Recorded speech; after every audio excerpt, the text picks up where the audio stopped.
there's three criteria that are really important to know for the listener. And that would be, does the partner have a preoccupation? Is there a preoccupation with sex? Is there a loss of control? Is there failed attempts to stop doing what they say they want to do? And have they had negative life consequences? I mean, those are really three important things to take a look at. Does it have a negative impact on their life? Does it contradict their personal values? Have they tried to limit their behavior and they can't? I'm never going to do this again. And then they do it again. And are they more tempted to engage in the behavior if they're stressed, if they're anxious, or if there's a negative emotion going on? And are they secretive? Welcome to another episode of Insights from the Couch. I'm Colette here with Laura, and today we have a very special guest. If you want to know about infidelity, sex addiction, love addiction, all things addiction, this is the episode for you. We're here with Abbe Barclay, who is a licensed marriage and family therapist, certified sex addiction therapist, and certified partner trauma therapist with more than 30 years of experience.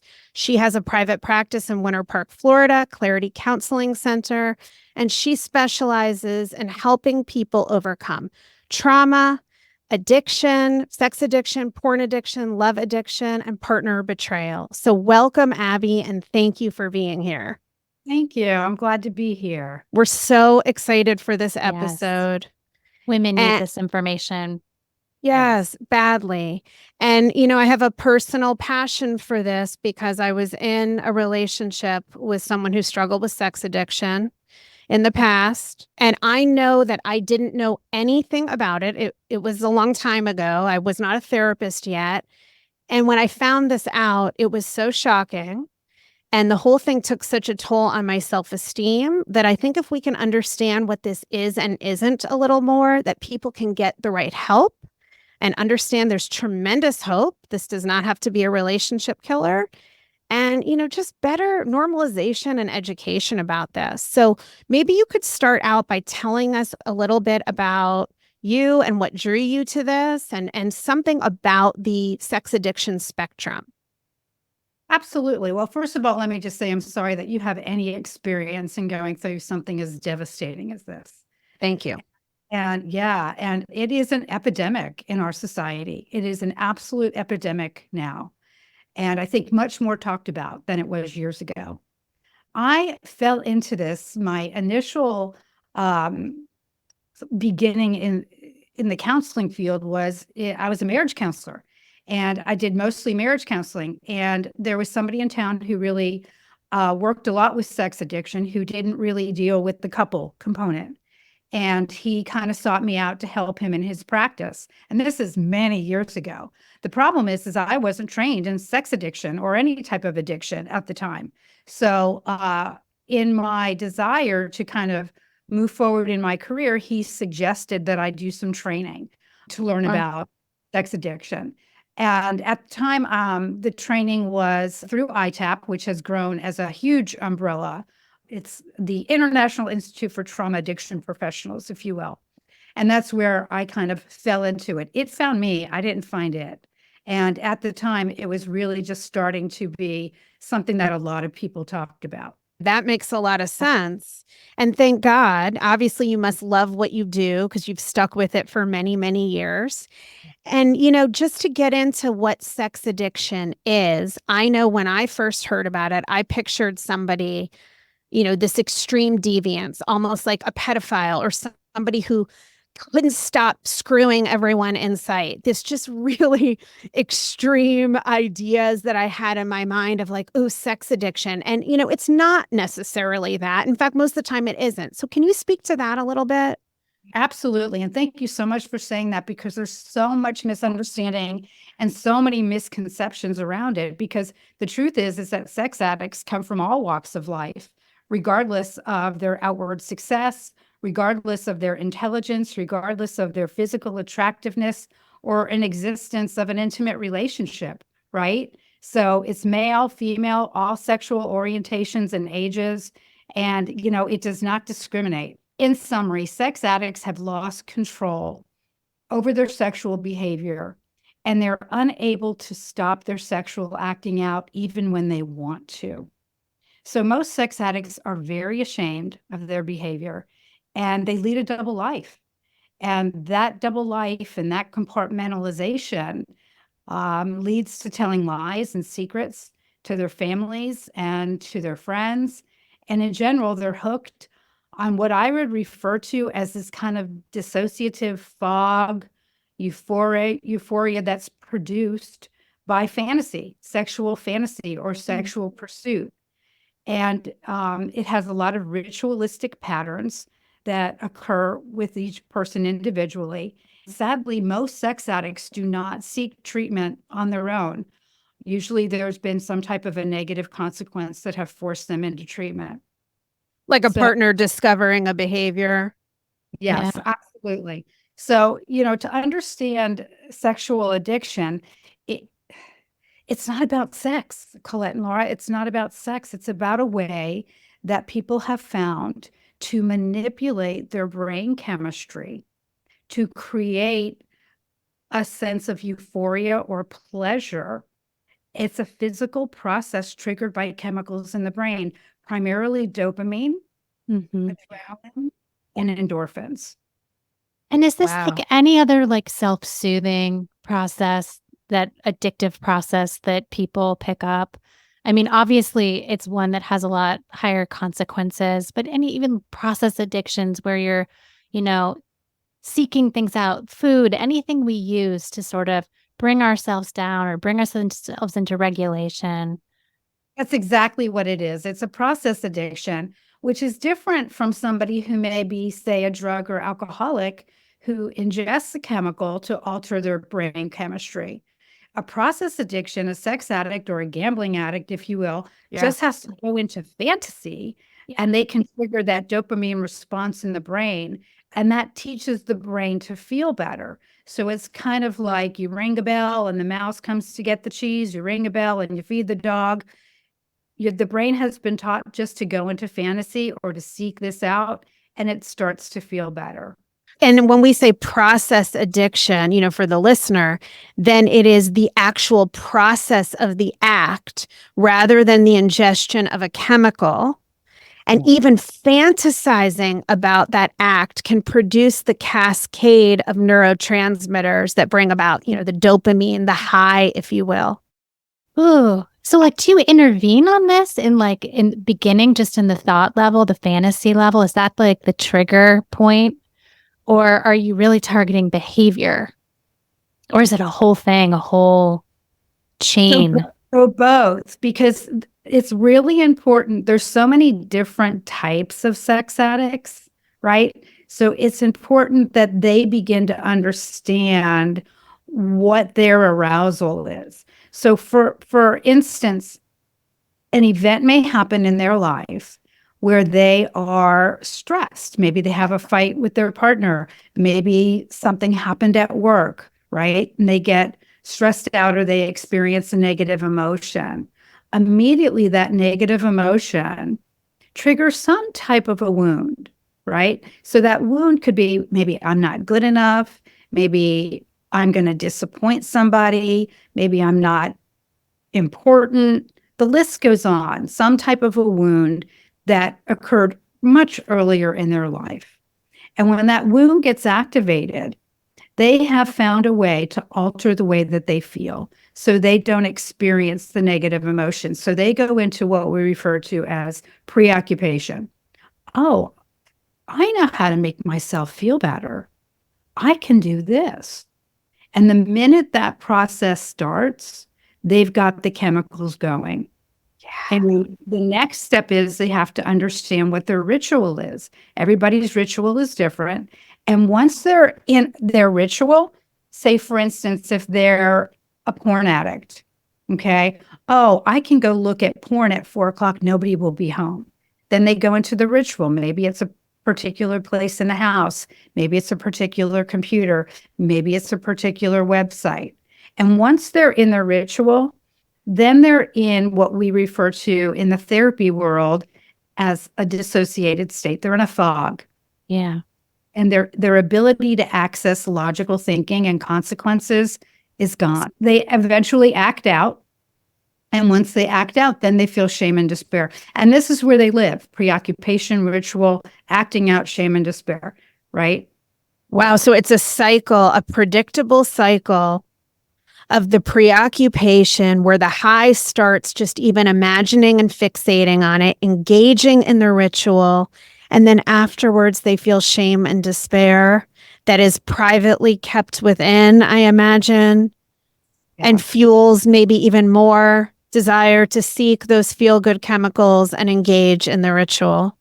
So many sex addicts have underlying emotional, psychological issues such as childhood or adult trauma, anxiety, depression, or low self-esteem.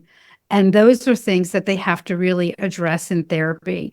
They have to address the wound, and they have to address tools for when preoccupation hits to not go there for more than 5 seconds. Absolutely. I tell people the preoccupation hits, it's like the water faucet turns on, you got to turn it right off. Because if you allow yourself to stay in preoccupation for a sex addict, you're gone.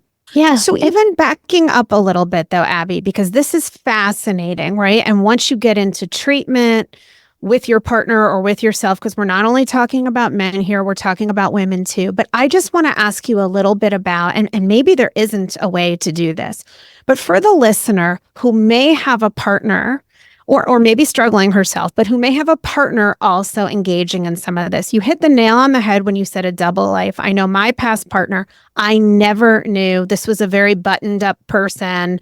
You know, I had no idea there was any kind of infidelity. And so what, if anything, can people look for? Are there any signs that you might spot that could help you? I mean, I know for me looking back, there was a lot of emotional disengagement, but what do you see as a specialist that our listener might be able to say, I wonder if that's playing a role here? There's a whole list of criteria, but generally speaking, there's 3 criteria that are really important to know for the listener. And that would be, does the partner have a preoccupation? Is there a preoccupation with sex? Is there a loss of control? Is there failed attempts to stop doing what they say they want to do? And have they had negative life consequences? I mean, those are really 3 important things to take a look at. Does it have a negative impact on their life? Does it contradict their personal values? Have they tried to limit their behavior and they can't? I'm never going to do this again. And then they do it again. And are they more tempted to engage in the behavior if they're stressed, if they're anxious, or if there's a negative motion going on? And are they secretive, right, about their behavior? Are they secretive about it? So you were talking about the sort of addictive process. I'm thinking of like myself, even with like the buildup of wanting to like eat junk food, you know, and then it's like, okay, preoccupation. And then, you know, you eat the thing or whatever. And so, but there's something that's happening with sex addiction where the consequence can become really outsized. But what about people who are using something like porn? I mean, this is so normalized now. So there's a preoccupation, there's a mood. I feel anxious, I'm exhausted, I need to like take care of myself. And then they use porn. Is there a normal use of porn? Is there ways that it can be okay? Or does it always loop into this cycle? So, you know, just like some people can normally drink alcohol, right? Some people normally can't. For some people, certainly it's an occasional thing to do and they don't miss it, they don't crave it.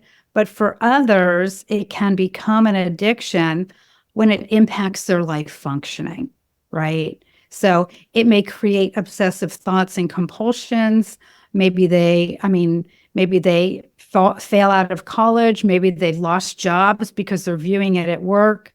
But the thing about it is, if you're using it to mask feelings of sadness, anger, anxiety, loneliness, if it's a self-medicator and it's impacting your relationship with unrealistic expectations, many times it can create ED, erectile dysfunction. Yes. For the individual, because they may not be able to be aroused by their partner because they've built up such a tolerance, or it's not exciting enough. Right? That's what happened to me. That's exactly what happened to me. One of the earliest signs to me, now I never thought of sex addiction And I was young at the time, but the earliest sign to me was that a partner who I had had a very active, engaged sex life with had no interest in me sexually. And of course, I took it on my own self-esteem and am I not hot enough, thin enough, interesting enough? I took it so personally as some kind of evidence of my own failing. So this can really take a toll on your self-esteem. Even if you intellectually understand your partner has a problem and it's not about you, emotionally, it feels like it's about you. But a lot of it sounds like you're verifying, is that the arousal mechanism is all out of whack.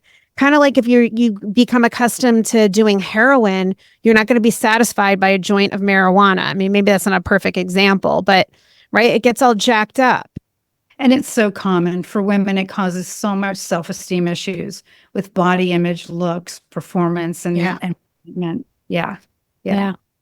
So maybe is that a common sign for some people that their sex, I mean, not that everybody whose sex life suffers, because we know as couples therapists, there are many reasons that libido, many issues that wax and wane over the lifetime. But is it sometimes that a partner's more distant, that there isn't really a sex life? Because what if you haven't discovered any behaviors yet? Is there anything that can help you go, I wonder if something's wrong here? And maybe there isn't. If someone's leading a double life, maybe they're really good at it. Pornography is a form of sexual addiction, right? But to answer your question, I think there's a lot of reasons why people may not be engaging in a physical relationship, right? Many reasons. And that possibly could be one of many. Right. It doesn't mean that that's what's going on by any stretch, but it could be. What about with women in terms of sex addiction, love addiction? Is this less common in women as people tend to think? Can you speak to that a little bit? First of all, I think women certainly experience sex differently than men do. And I think often sexual addiction in women is seen, they're more likely to report love addiction or romance addiction because it's more acceptable in our society, perhaps. So they'll identify more with love addiction components, right? But women certainly can use sex to feel powerful in relation to a relationship. Many times what we find with women is they will repeatedly pursue a partner, a romantic partner, maybe an abusive partner, maybe an unavailable partner, and they may engage in multiple affairs while they're already in a primary relationship, searching for the one, right? Yep. Many times they'll use sex and love, just like men sex addicts, to avoid feelings of unhappiness and negative emotions. Yeah. With women, there could be a seductive component to it too, to hold a partner, maybe exchange sex for drugs, or sometimes even engaging in prostitution. I mean, I'm sure it sounds like there's a whole spectrum, but is there like the most common presentation among men and women, like that you see it that when they come into your office? Is it through affairs, or is it unique every situation? Many times it's through affairs, but as I mentioned at the beginning, there's 10 different types of sexual addiction. So it could be somebody who's addicted to sex. It could be somebody who's had multiple affairs. It could be somebody who's addicted to porn and masturbation. It could be somebody who's voyeuristic. It could be somebody who's an exhibitionist. It can be anonymous sex. It can be, the list goes on. Wow, that's fascinating. Presents very differently. And one of the important things, and I'm so glad you asked that, Laura, because one of the important things is that we get an early identification of how their sex addiction shows up. There's a assessment test that CSATs are trained to use to do an assessment. Am I a sex addict or not? And if so, what type? So we know how to treat it. And that's called the sexual dependency inventory. And you have to be a CSAT to administer that. But for somebody who may be wondering if they're even a sex addict, they can go to a site called sexhelp.com. And sexhelp.com has a much less involved assessment test called the SAST. It's the Sexual Addiction Screening test, and they can take that. And depending on how they score on the SAST, then there's another assessment test called the SARA. And I think the SARA, there's a small cost for that. Maybe it's $30, where they'll get maybe I think it's 70 questions of a more detailed assessment of whether they may need to seek out treatment for this. That's wonderful to know. So people can actually even pre-screen to find out if you have any curiosity if this could be an issue for you or your partner.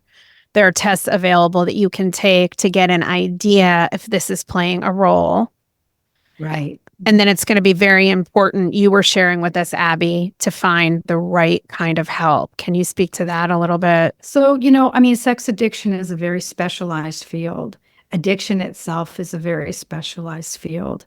And over the years, I've seen, sadly, so many people who have gone to therapy, but not somebody who is trained in really knowing how to identify, assess, and treat addiction. Because with addiction, one of the things that happens with people is denial is such a strong component in terms of their inability to be accountable and face the truth. So they tell themselves so many rationalizations, so many justifications and distortions of reality that the therapist has to be trained to help them dig in and understand what the truth really is. Break through that because it's been fortified by the addiction repeatedly. And, that's the first part of treatment is breaking through denial and helping them really see there is no excuse for the behavior and that they have a lot of secrets and that their way of justifying their behavior, most people don't share their thought process on that because consequences are guideposts to reality, right? Most people are not going to share that distorted thinking that they have. Is this just like any other type of addiction, though, that like you have to have readiness, you have to have willingness? I mean, you can confront with these guideposts, but the client has to be ready to look at this. They have to be really ready to get honest. You can lead a horse to water, but you can't make them a duck. Right. I love that. That's even better. Right. And then Abbe, some of that, it sounds like, is getting ready might be a huge consequence that all of a sudden dunks their head in that water, like they're about to lose their family, their job, their social standing in the world. A lot of times that's where the partner comes in, right? That's where the partner comes in because, look, nothing prepares a partner for the discovery of sexual addiction. It's overwhelming, and it's devastating, and it's shocking. But one of the things that's important is that their partners are able in their healing to learn how to set boundaries and to learn how to say, you need to get help for this. You cannot do this by yourself. Yeah. And from my understanding, like the little that I know about healing from this is it's a pretty intense process. I mean, this isn't when people want to get serious about this. I mean, can you speak to what it really takes to get well here? Without a doubt, there is a roadmap for healing. There's a roadmap for betrayal trauma for the partner, and there's a roadmap for the addict. So yes, they have to find a trained therapist. So many people out there say they do this, and the truth is you have to have a trained therapist who really understands how to treat this, right? Because there is a roadmap for healing, and it will be difficult. And initially, partners have to understand that they've been traumatized. Many have symptoms of PTSD. And the addict has to understand that he has a problem and that he cannot do it by himself. It's impossible. And the reality of the situation, and this, I always tell my clients, hold on to your chair because it's a 2 to 5 year process because, partners are not just going to forgive and let go. And learning how to be honest and learning how to heal about all this and deal with the underlying trauma and deal with the tools to stay sober. It takes a long time to rewire the brain. So much of it has to do with neuroplasticity. Which we know means the brain can change at any time. That's the good news. But it takes time to recondition not just new behaviors, but new patterns of thinking, being able to engage with people emotionally, tolerate feelings, make new choices, be honest, get out of denial, right? All that stuff. So slow learnings, but slow and steady wins the race. And there's a lot of hope, right? What I wish I knew years ago is that many, many people make their way through this. This is not a death sentence for a marriage or a relationship, right? Not at all. Healing is very possible, but it does require a commitment. And I would tell people, educate yourself about it. There's so many podcasts out there. There's so many books out there where you can really learn about what it is, and recognizing that sex addiction for many people at its core is an intimacy disorder. Mm-hmm. It's not anything that the partner has done. It's not the partner's fault. It's that the sex addict has found a way to deal with negative emotions and to deal with stress or trauma by manipulating their brain chemistry and finding those pleasure hormones. Escaping rather than being able to be intimate with somebody in the healthy way, emotionally, staying present and engaged. So, and Abbe, are there any books that come to mind for somebody who wants to educate themselves that you might recommend? Absolutely. So for the sex addict, Rob Weiss, who's got a lot of podcasts out there, has a book called Sex Addiction 101. It's a great way, easy read to begin to understand. Stephanie Carnes has a book called Mending a Shattered Heart. So good. Mending, and both these books come with workbooks. There is a new book. It's actually a workbook out that talks about couples recovery. And the couples recovery is called Courageous Love. And that's a guide for couples to conquer betrayal, which is fabulous. And there's a roadmap that we use on how to proceed with that. Thank you for sharing that. And for the listener, you can check back to our website. We will include these resources, both the website where you can do the screening test, Abbe's book recommendations. And then also, Abbe, I want to mention again, you talked about the importance of finding a therapist who is really trained specifically in that. And it is so important. As a couples therapist myself, I've worked with people with this issue, but after there's already been a tremendous amount of recovery, because I am not trained specifically in sex addiction. And it's really important for the couple to get the right treatment first. So when you talked about the credentials and what people can look for, it's a certified sex addiction therapist, which is referred to, you said it several times, CSAT, and we'll include this on the website as well. But if you are dealing with this, you want to find a therapist who is CSAT, right? Certified sex addiction therapist. Anything else that somebody should look for, or years of experience? Who's trained in betrayal trauma. So I had a client recently who was a partner, and she went to a therapist, and she was really angry. And, of course you're angry. Anger is very normal, right? And she was angry, and I don't know, she threw something at the wall, and her therapist said, I really think you guys should separate because of the violence. Are you kidding me? Wow. So somebody who's trained in betrayal trauma and understands, maybe we need to learn how to address the anger in a better, healthier way. Sure. Understanding that that's a very normal reaction when you find out this type of devastating news. So somebody who's trained in that, which is a credentialed CPTT, would be one option. Hell yes. Thank you for saying that. And my God, anyone who's ever been cheated on, not that it's okay to act your anger out, but if you're not angry, you're dead. I mean, my God, it is so devastating. And you're not alone. And it's critical for partners to have support. Look, the shame and the embarrassment is so difficult. So really reaching out to other people who have been there. I run a partners group. I have 3 men's sex addiction groups. I have a beginning group, an advanced group, and then a maintenance group. So the maintenance group just meets once a month. It's so helpful for these people to help one another. There's also Sex Addicts Anonymous out there, Sex and Love Addicts Anonymous, and there's also Porn Addicts Anonymous now. Oh, I didn't even know that. There's not as many meetings as there are for the Sex Addicts Anonymous, but I have a lot of clients who are porn addicts who don't act out with people outside the relationship, who feel like they can't relate to the SA meetings. So I'm really glad that they've started the Porn Addicts Anonymous meeting. Oh, I love that that's out there. Me too. Because it's so common, right? Right.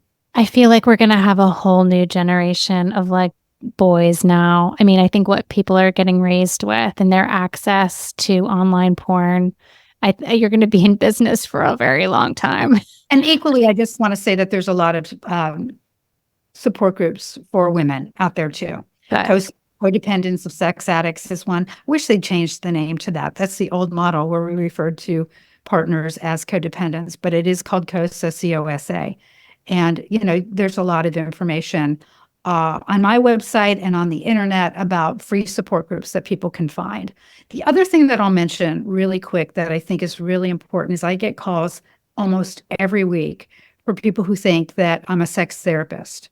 And there's a huge difference between sex therapy and sexual addiction therapy. Right. So, the sexual addiction therapy, we deal with stopping the behavior. A sex therapist is completely different, and I don't deal in that arena. Yeah. Right. That's a whole different certification. And that's focused on helping a couple or an individual deal with their own sexual functioning. Yes. And being careful not going to a sex therapist if you have a sexual addiction. I've had clients who've gone to sex therapists who have told me that they didn't take the case, did they? They referred it back out. You don't have to pay for the porn. Here's where you can get it free. I mean, it's a whole different. Oh my goodness. A whole different perspective. And hopefully that was a unique situation. Right. Yeah. Right. So for takeaways from this great discussion, for the listener, is that if you think this is something that you're dealing with or that your partner might be dealing with, the first step is maybe educating yourself. There are screenings, there are books you can read, right? Knowing that even though this is so often steeped in shame, that you are not alone in this, whether it's you or your partner, that this is recoverable, and to really seek the right help. Take the time to find a therapist who has the training, who understands what you're dealing with, will not shame you or misdirect you, but will help guide you in breaking through these patterns and finding the joy that's on the other side. Because like any addiction, it's always possible to do something different. We know the neuroplasticity of the brain means we can change it, but it does take time and it does take the right help. Yes. And I would say to partners, do not accept unacceptable behavior. Amen to that. There is a website. It is ITAP, IITAP, that people can go to find a therapist who is trained in this in their geographical area. So we're going to post all of this on our website. And Abbe, I love that you're ending with don't accept what's unacceptable, because a huge piece of this is having the boundaries, taking care of yourself. If somebody's behavior won't change, you have no control over that, but you can decide what you will and will not tolerate for you in your life. And if you have difficulty setting boundaries, get a therapist who can help you figure out why and learn how to do it. Yeah, and get the support of other women or a group. That would be huge. Group is a huge thing for recovering from these things, right? Even as the partner, the group model, being in a group of other women dealing. Yeah. So getting into the therapy component, it's a three-legged stool. It's individual counseling, it's couples counseling, and it's group counseling, right? Yeah. I will say Seeking Integrity, which is a program out in California, does a great job of offering a lot of free podcasts and groups, drop-in groups that people could access if they would like to try to do that to gain understanding and gain support. That's another really great tool. Yeah. Wonderful. Abbe, thank you so much. I know we've learned a ton, and I'm sure our listeners have as well. And I hope you'll come back and talk with us another time, because there's so many more avenues we could go down and explore. But is it 12 forms of sex addiction? 10, right? 10. And it's important to know how it shows up. So when people start to get help, one of the things that they have to do is they have to create what they call their bottom line behaviors, meaning what is it that they don't want to do anymore? This is getting a little bit into the treatment component of it. So what is it that they don't want to do anymore? And everybody's bottom line behaviors are different based on how their sex addiction shows up. Maybe they are into paying for sex. Maybe they are into seductive role sex. Maybe it's exhibitionism. Maybe it's fantasy. Maybe it's affairs, right? So for one person, pornography may be on the bottom lines. For some person, it may be, texting and using Snapchat for other women. Right. So they've figured that out. Yeah. Right. Oh, such a good point. Right. It's going to look different for everybody. And the key part is to recognize when they're vulnerable. When they're vulnerable to act out. So they're maybe it's when they're bored, maybe it's when they're stressed, maybe it's when they're lonely, maybe it's when they're out of town, and they have to have a plan for that. Right. Obviously, some of these like really strong acting out behaviors are, have to like be the bottom line behaviors need to go. But like, is there ever a healthy return to like something like porn use, or once it becomes a problem for you, like it's always gonna light up that neurocircuitry? Such a good question. Such a good question. And the reality of it is people ask me that a lot. And normally we don't talk about the reintroduction of porn until they have had several years of therapy, until they've worked through the 12 steps, until they're capable of showing that they can handle their emotions and deal with their triggers in a way that's healthy. And then they have to create a plan for that. So it's a whole other Pandora's box. Wow. And Well, to and do all that work and then just even experiment with it. Oh. Yeah. I mean, I just know from my own use of potato chips and inability to have not just one, but even one serving. Anytime the brain discovers something as a short circuit to pleasure, it's really tough to manage that. You're up against a lot of conditioning. Biology. Yeah. Interesting. Thank you so much, Abbe. This has been amazing. Thank you, Abbe. Thanks for having me. Hope to see you here again soon.